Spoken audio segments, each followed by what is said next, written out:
Then lepas pembedahan, the next morning dia cakap, itu bakar sudah hilang. Nama saya Dr. Lau, pakar perunding bedah GI dan juga pakar bedah bariatric di Pantai Hospital Kuala Lumpur. Pembedahan kita buat secara skop. Tapi biasanya berapa lama MC lepas tu?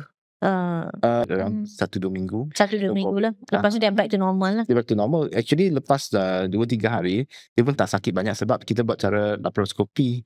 So luka dia lebih kurang 5 cm. Yang paling besar pun 1 cm saja. So lepas tu dia tak perlu bergantung pada ubat-ubatan lah. So kalau yang pesakit dia memang sangat teruk simptom dia hari-hari bakar. Then lepas pembedahan, the next morning dia cakap, itu bakar sudah hilang. Tapi risiko pembedahan tu sendiri tak tahu, is it the success rate?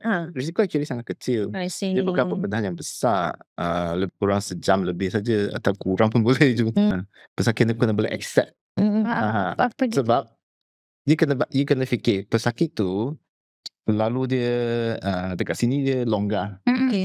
So kadang-kadang kita tiba-tiba kita buat dia ketat. So dia akan rasa ketat. Apa simptom dia? So bila dia rasa ketat, dia akan rasa bila dia makan, kenapa makanan dia jam, dia slow nak turun. Actually makanan dia turun, itu perasaan saja. Side effect tu bukanlah sampai bila-bila.